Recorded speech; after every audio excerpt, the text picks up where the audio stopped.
Hey everyone, I know I was supposed to go live on the fabulous Anita Ratnam's mobile, and we've just been having a bit of a tech issue, so really very sorry. But I'm super excited that I get to welcome the incredible Anita Ratnam onto my profile. I want to say I'm so sorry I couldn't make it onto yours. I'm not sure what the technical glitch is. We've been trying to work it out, and fabulous sport in agreeing to join my profile so we Have can a do this. conversation. Hi.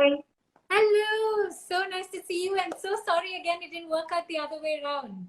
It's okay. We're still having a conversation, and you're the star, so I'm happy you're up there. So I just want to welcome everybody. I know that Sahitya's got like oodles of followers, but I'm the host in a sense. I'm talking to Sahitya, and here's this incredibly amazing young woman, actor, model, star sports presenter, social public figure, social media influencer.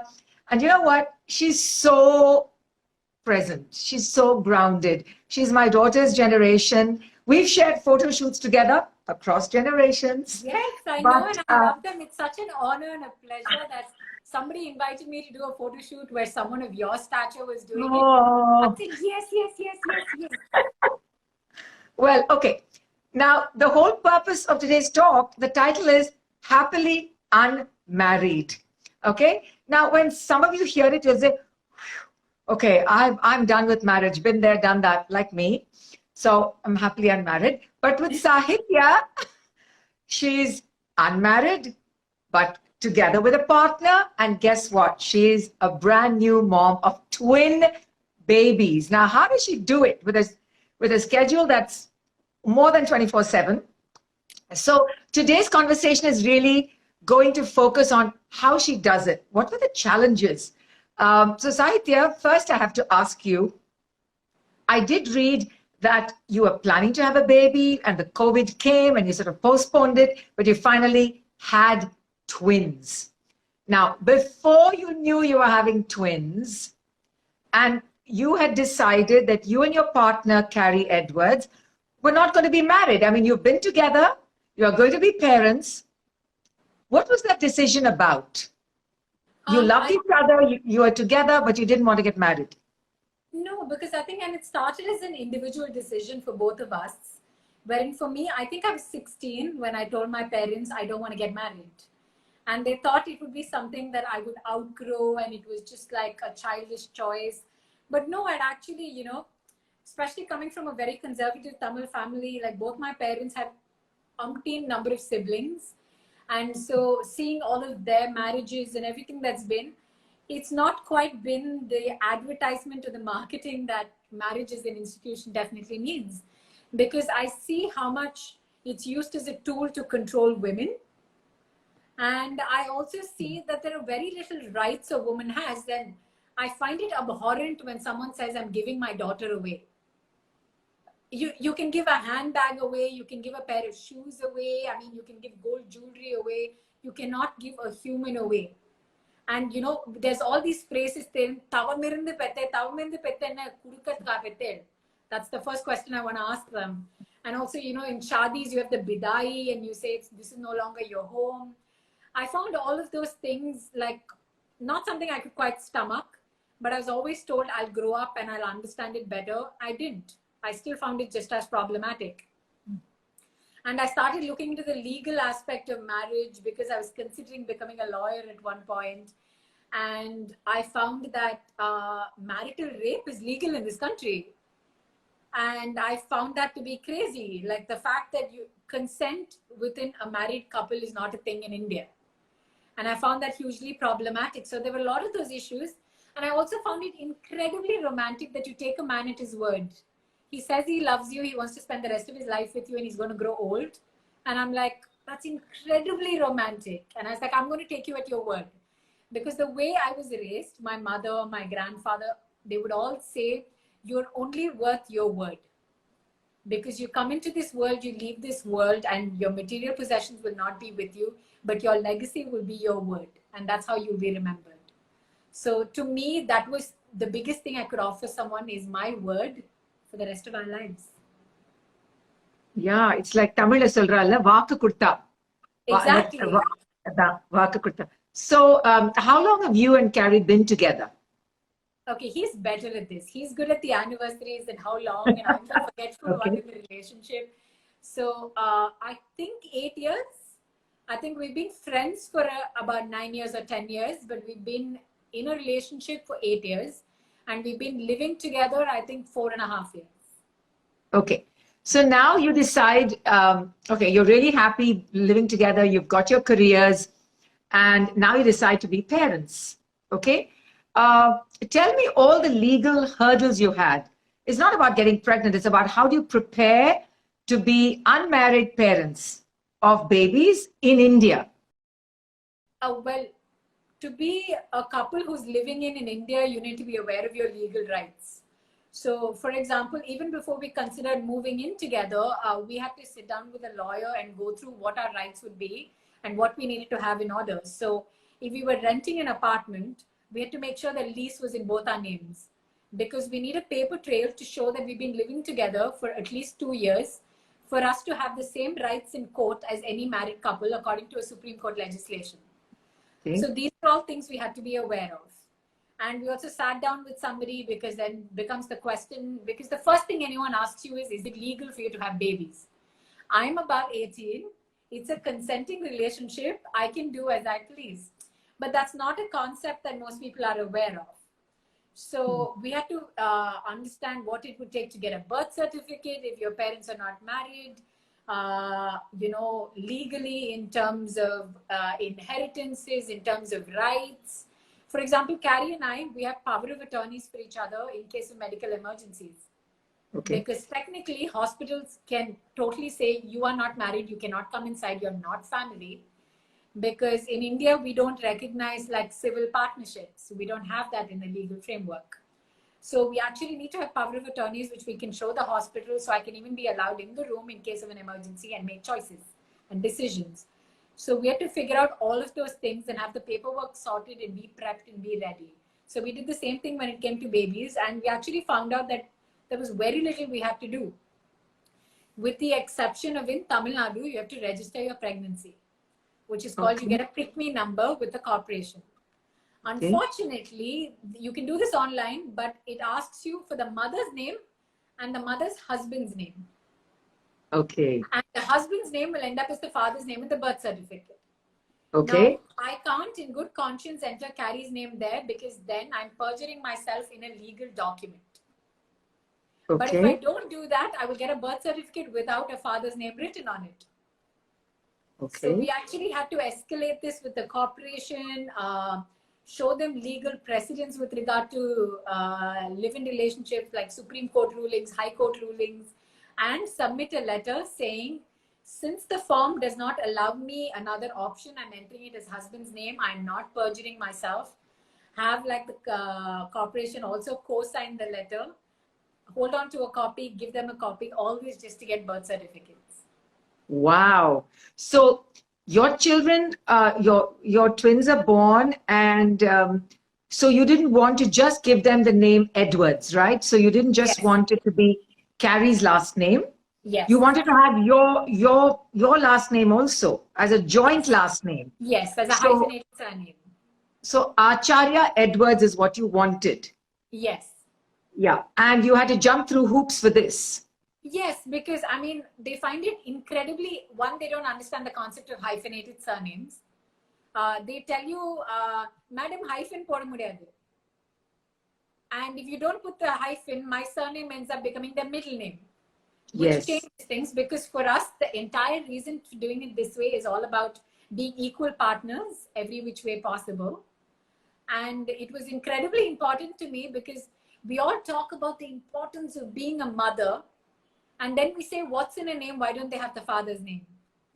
Why not the mother's name? And, I was, again, this child who was 12 years old. I wanted to change my name from Sahitya Jagannathan to Sahitya Hemamalini because it is my mother's name. And my parents were like, this is too much paperwork. You become 18 and you figure out doing this yourself. And by the time I turned 18, I'd already won Miss Chennai and the name was out everywhere. And I was like, okay, this is too much work. But I've always wondered about, we talk about equal representation for women, but it starts in something so basic. Because anytime you introduce yourself with your name. And therein lies your father's name or your father's surname, but we leave out the mother and that part of the family in the identity. Which to me was incredibly important because my mother and her side of the family have played a huge role in me growing up. So I wanted that for my children, wherein from a young age, from their very name, they understand that their mother and their father are equal. I don't want to preach it to them. I want it to be there in practice. So that was a bit of an uphill battle. And again, we had to escalate it, submit letters, talk to people. And yes, we finally have birth certificates. They're only 2.5 months old. That's how long it's taken us. And we have birth certificates. That's amazing. But do you think a little bit of your celebrity status helped? Did it help? I'm hoping it did. Nobody at the corporation knew who we were. Okay. So we didn't end up using any of it. I think if we had, it would have made life easier. And maybe it should have occurred to us, but we wanted to figure out, like we were particular, we didn't want religion or caste in the birth certificate, which is apparently super easy. You just leave the column empty or you write not applicable. But we didn't even know that that was an option. And most people don't know that it's an option. We had friends who did that. So they told us how to go about it. So we were quite excited that way. But we don't know anybody whose children had a hyphenated surname. So if anybody wants to do that, ask us how to do it. We'll help you out. Yeah, well, that's also interesting because a lot of young couples like you are choosing to leave out caste and faith, you know, in the children's name, because especially when you have, for instance, for you, it's an interfaith couple, but you want your children to make the choice, and you certainly don't want them to be boxed in about it. I don't think it's fair to foist our choices upon children. Because that comes from the idea of that we own our children, that they belong to us. I mean, in the sense that there's got to be a sense of belonging as a family unit. But I mean, they're individuals in their own right. And the way we view parenting is that we're custodians to 2 lives on this planet. And it's our job to nurture them as individuals.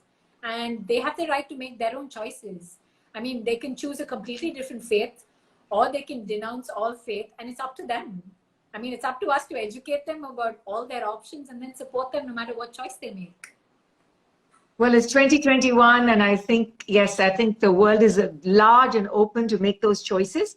But there's also the practicality of, you know, living through a culture like India. And your family, your father's family comes from this incredibly rooted place like Srirangam, you know, which is from where my mother's line comes from. So I'm very interested in how you chose the names for your children.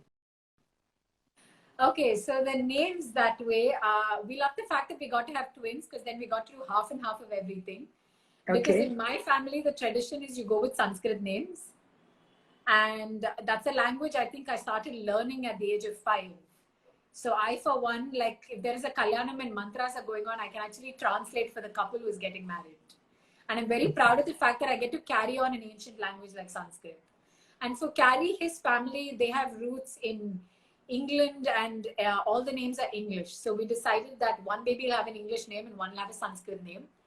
And interestingly, Carrie chose Zara, which is like in 18 different languages, and in Sanskrit it means radiant. Okay. So we really liked that. And I chose River because I absolutely fell in love with the name. When he was born, he had these light gray eyes and it looked like water that's just been captured. And he would just keep looking at me with those eyes. And I also loved the fact that both the families have this Kaveri connection. Like Appa's family, they grew up on the banks of the river Kaveri. Like my tata would push the kids into the Kaveri, and that's how they learned to swim, literally thrown into the deep end. And interestingly, Carrie's family, generations as well, grandfathers take their grandchildren to the Kaveri to go fishing. And they talk to them about life and philosophy and what kind of a human you've got to be. And I've heard all of these stories about that, and I really liked it. So we ended up going with River for our boy and Zara for our girl. Wow. So you have a boy and a girl. Yes. And yes. But when I met you just last week at the event, you've always been pencil thin, and you are back to being pencil thin, like in 2 months of your of having delivered a baby. Did you gain any weight at all? So I had the most horrendous nausea. Like I was throwing up 20 times a day because it was twins and the level of hormones that were coursing through my body. So I lost about 6 kilos to begin with. Oof. And then I put on 17 to 18 kilos. Okay. And all of it was in my belly. So I looked like I'd swallowed Cinderella's pumpkin. I was huge. I could not see the floor in front of me. I couldn't see steps to climb down. My pet dog would walk between my legs as a joke, and I would go around the house searching for my puppy. And so we had all of those things. And I think a large part of it is the fact that I breastfeed both of them. I think I lost a lot of weight that way. And I also started walking the first day of my delivery. Like I was exhausted, I was zonked, but I started walking. And I think having home cooked food that my mom's been making with the, all the traditional rasams and the sambars and everything that you have to eat, I think all of that really helped. Plus, Wow. I have to credit my mother's genes. I mean, she got back in shape in 2 months after delivering a baby. So thanks to my mom. Well, I agree with the walking because when I delivered my kids, I was in New York. And so within 6 hours of giving birth, Yes. they just make you stand up. They take you to the hot shower. They make you stand. Your legs are still like jelly, the legs are trembling. And they just hold you and you just have this shower and then they just say, walk. The exact same thing happened with me here, because that way I've got to give credit to my doctor, Priya Selvaraj. She said, no matter what, she said, build yourself up mentally. She's like, if you have to recover, and I know it's important to you to be physically strong again. She's like, you get 8 hours, you're getting up. I need you to walk to the bathroom and we're going to give you a shower. And you've got to start walking every day and we'll get you back in shape. And I think more than getting back in shape, it's about finding your core again, finding your strength again. Because I think that's more important, because I, for one, took for granted how much I use my core for everything that I did. That post-delivery, your midsection feels like it's constructed of jelly. And suddenly getting out of bed or even just rolling over in bed is just like this incredibly challenging task that I was like, no, this is not done. I don't have one, I have 2 babies. I need to be able to, manage and take care of them, because I don't have help. I don't have a nanny. I don't have anything like that. I have my mother, who's like incredible support system. And if I have to work like I did the other day, Carrie's mother also shows up and both the grandmothers pitch in and help me out.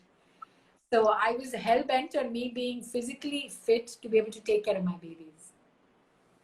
So Saitya, I mean, this I have to share with the audience is really incredible, that you're breastfeeding your babies, which means they're also on a clock like you. They're constantly hungry. And at this stage, today. I was just passing one of them and I was like, you've got to finish. Mama needs to go live.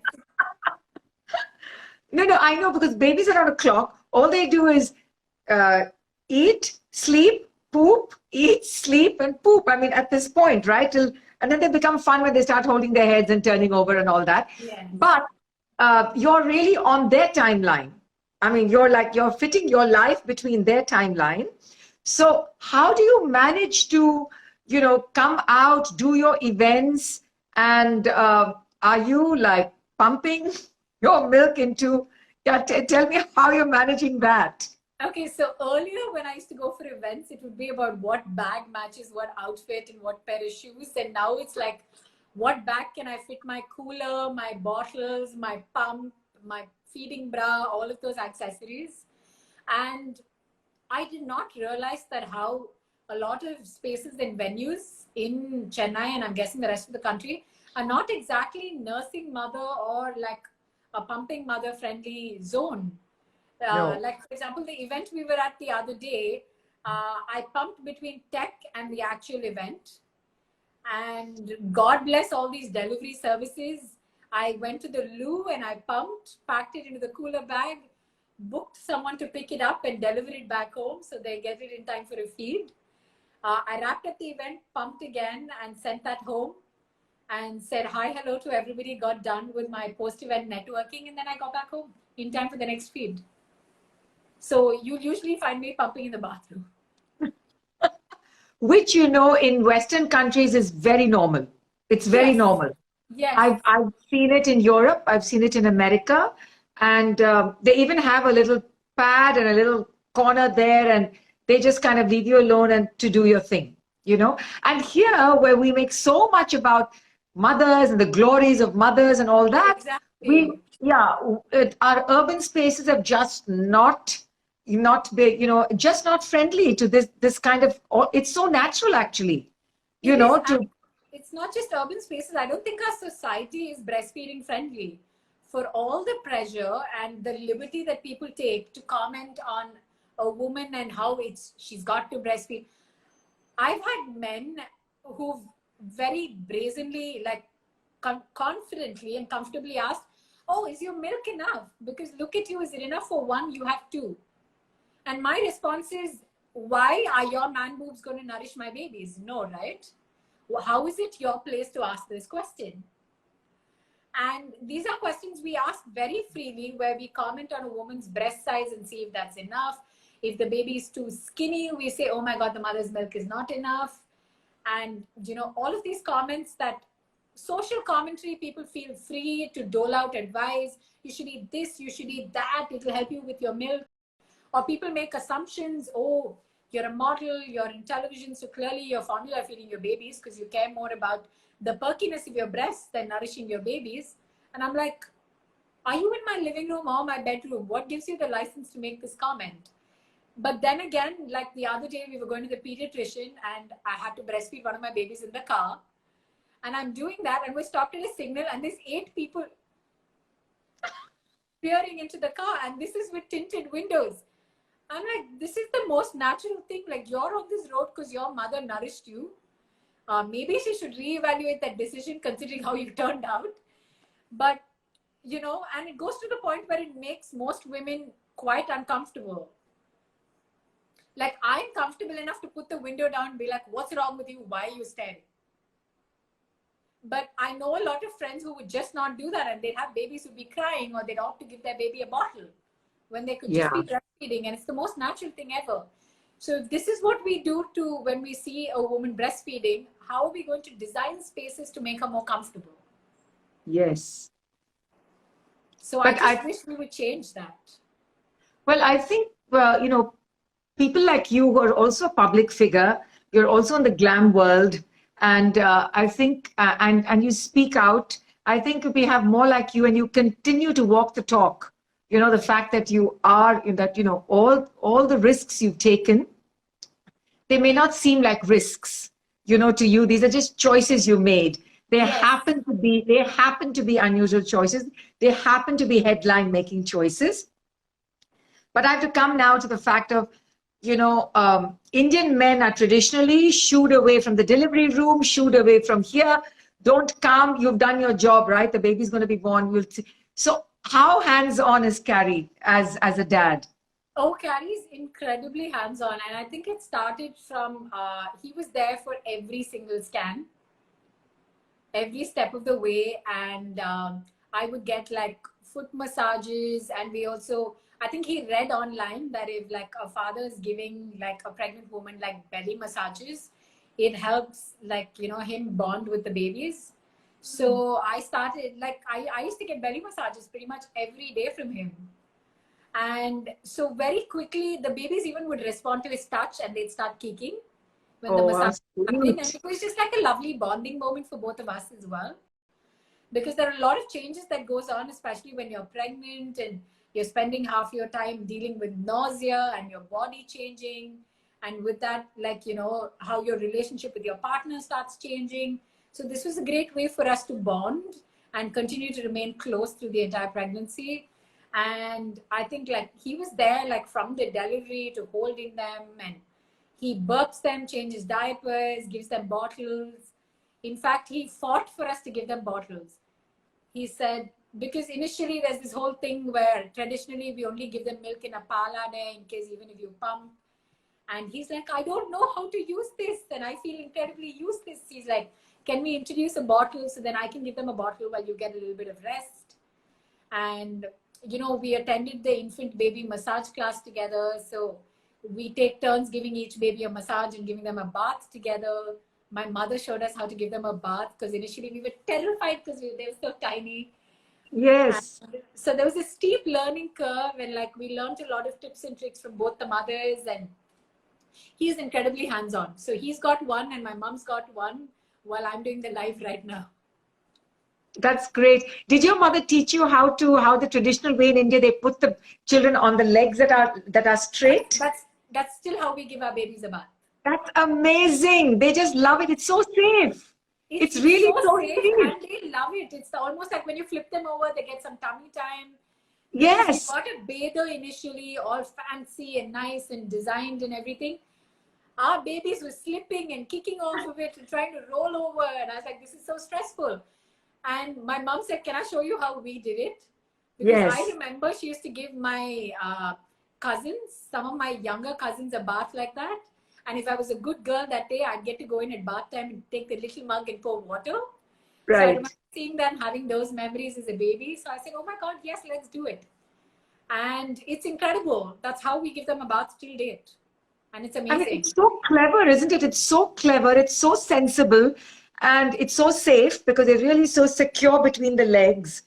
And after that, they feed and they sleep literally like babies, right? Yes, they really do. And what I'm really liking about this journey is I think I'm bonding so much more with my mother after becoming a mother, because Yes. I think I appreciate the enormity of what she's done, how much she's given up, literally blood, sweat, tears, and more importantly, like some of her life energy into breastfeeding, which I'm even more grateful for now, because I understand how exhausting, how draining, and how much work that goes into it. Yeah. And I'm also learning to appreciate a lot of our deep-rooted traditions and why we go about doing things a certain way. Like my babies had a cold and my dad immediately got some neem oil, and like my mom was rubbing it on their chest and it helped with their cold. And it brings back memories of the things that they did for me as a little one. And I also love the fact that there's so much of our culture that we take for granted and it gets lost a long time because it's a word of mouth culture. And for a lot of people and a lot of families, it's do it that way because that's how I did it. And not because do it this way, because here are the reasons why it makes sense. So I'm rediscovering science in our culture, which I'm finding absolutely beautiful. And even my children were brought up by my mother and my grandmother. They had the benefit of, that multi-generational. And I remember after a kind of this oil massage and bath, that they would really have their limbs and their arms pulled, that my grandmother would put this rasanadi, this little powder, in the soft crown of the head, the soft spot, because that would prevent colds. Just simple things like that, So the wisdom is so deep, and the use of so many things, like you just mentioned, that we've just sort of taken for granted. And now it's all been packaged and marketed in capsules, in fancy name. Even the Palade, for example, it's so beautifully designed. Beautiful. Because with bottles, there are people who are writing oodles and oodles of pages about how there's nipple confusion and you have trouble with breastfeeding and you have to use some 16 million techniques to make sure that doesn't happen. Whereas we were using a Palade from day one and there was no confusion. Except it got to a point where my babies were holding them and turning them over. And I was literally crying over spilt milk. Yeah. Because I pumped it to try and get an hour and a half of rest, and all they did was turn it over and forget the rest. I have to feed them again. So yeah, but there's so much beauty in our tradition that I'm getting to rediscover, which is wonderful. Like even for the naming ceremonies, like writing their names in Nell, and like my brother is stuck in the US, and thanks to the pandemic, like we couldn't go there when he had his baby. He couldn't be here for my babies. But we still wanted to do it in a small way, and it was during the lockdown. So my parents walked over to my house, like they were buying groceries, and we did it. And to me, I loved that because I still remember stories of, me being on my mama's lap for my naming ceremony, and from those old film roll days where we have 5 photographs from that time. So yeah, it's really nice rediscovering tradition. I think you will, because I think suddenly when you have these 2 lives in front of you that you're sort of responsible for, at least for a certain number of years before you let them go, you're going to find all the ways, you're going to tap into cultural memory, you're going to be asking your mother things that you may have never asked her when you were growing up. And as you said, bonding with your mother. And finally, whenever River or Zara fight with you, that's fine, or have arguments with you, even that's fine. But tell me, what is the best part for you, Sahitya, about being a mom now? What for you is the best part? Well, for one, I wanted this my entire life. That's something I've been very clear about. I think I told my mother, I said, having a man in my life will be incidental, but children are part of my life plan. So when Sushmita Sen adopted as a single woman, I was the little girl cheering in front of the television because that meant I had that option too. And I was very excited about it because I was clear from day one, I would never compromise or settle down with a man. I wanted someone who'd respect me, support me, and treat me as an equal every step of the way. And I was not very hopeful of finding one. So I was single for the longest time. And I got told, you have very high expectations and standards that nobody would meet. And I said, no, I have self-respect and I value myself. So I meet someone who respects me as much as I respect myself, or I don't, and that's okay. I was raised to be an independent, capable human being. I don't need another person to complete me. I need someone to share in my life. And that was a very alien concept. And I got called a lot of names about how I was stubborn and I was a tomboy because I was thinking like a man. And I said, I don't care. And I finally found somebody, and that was lovely for me. But the true joy right now for me is they've learned how to smile. They smile when they see my face. So it's incredibly little toothless smiles that just like, oh my God, at 4 a.m. when I've not slept in 2 days because they have a cold and they've been nursing every hour on the hour, and I've not had a shower, I've not eaten, I genuinely don't care because they smile at me. That's true. Everything disappears, I just want to, as we're winding down, Saitya, I wanted to ask you, as an independent woman who's earning her own money and who's in this relationship that you've really wanted and desired with somebody you love, are you like, do you keep your account separate? I mean, are you financially completely independent, but also together? Because this is something that, working women need to know when professional women. For sure. And this is something my mother inculcated me from a very young age. For example, every month when my mom would get her salary, she would do this simple thing where she'd withdraw all the money, put it, my brother and I would count it. So one, we learned how to count. Next, she had little envelopes for all the expenses and we had to portion the money. So we learned how to budget. We learned that things weren't free. We also learned that mama had savings, dada had savings, and mama and dada had savings together. So for me, it was very important early on, like in our relationship, until we knew we were committed and we were serious, we would not commingle our finances or our assets. We would have separate finances. And whenever we went on dates, whenever we went out, we'd take turns picking up the bill. So it was absolutely equal every step of the way, which was an alien concept for Carrie because he was used to picking up the check every single time.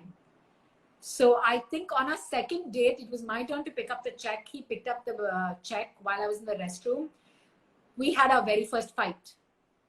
Okay. Because I said, if I don't get to pick up the check half the times, you need to understand you can pick up your own check on your own time. I'm not going to be on another date with you. And he learned that very early on. So once we got serious, we then created a joint account, which was again another uphill battle because the bank doesn't know how to define your relationship to give you a bank account. So again, we had to go sit and talk to the bank manager, show him things, all of that. And then we opened a joint account. So all our joint expenses go from that. We also have joint investments, but we also have separate and individual ones because it's incredibly important to me that we as individuals do not lose ourselves in a relationship. Yes. And at the end of the day, as much as I see myself growing old with this man and spending the rest of our lives together, I want to make sure that he knows that he's got his finances sorted and I've got my finances sorted. And contrary to most conventional relationships, we're in a relationship where I manage the finances for both of us. Well, that's brilliant. That's brilliant. He clearly says, that's not my strong suit, that's yours. Why don't you do it because you manage it better? But you know, Sahitya, women have already always been incredibly good money managers. I mean, just imagine your mother, your grandmother running a home, right? Running a home with a number of people who came, with a number of support staff who were there, maybe extended family. They knew how to manage money, For you sure. know, and much better because of not just interpersonal relationships of dealing with so many kinds of people, but also how to manage the expenses and to make sure that For everybody sure. was well cared for. The man traditionally goes out, works a job, just brings in, you know, that paycheck. So I think it's really incredibly important that somebody like you is like, you know, is a role model, you know, not just of independence, and you have your career now. You're not really a single mom, but you can't really say you're a married mom. You're a happily unmarried mom. So I Yes. think that, and I just want to say more power to you, Sahitya. I hope there are many more young people with such clarity in their lives. I know that maybe you're going to have more hurdles or more questions as they grow older, but so what? You seem very equipped to, you know, deal with it. I know that both of us speak from a point of view of privilege. We are, you know, we have great families. We live in, you know, we've been brought up well. We live in nice homes. And but still, I think that for an Indian woman, for your generation, I think it's incredibly important that that you exist, that you're here. And I want to thank you for taking this time to talk to me. And I hope you know, those who have been with us enjoy this. Saitya, don't forget to save it on IGTV, and For because you have to sure. send it to me, I'll do that. and it will be on my handle very soon. And thank you all for watching, Saitya. God bless you, and enjoy your babies. Thank you so very much. I've got to say, one, I'm a huge fan. I love everything that you do. But more importantly, from what I've heard from Arya, you're an incredibly supportive mom. And Yes, as a daughter of an incredibly supportive mom, I wish there were more moms like that out there. And I hope to be one myself. Hope to be. yes. Bye. Bye. Lots of love to you. Bye.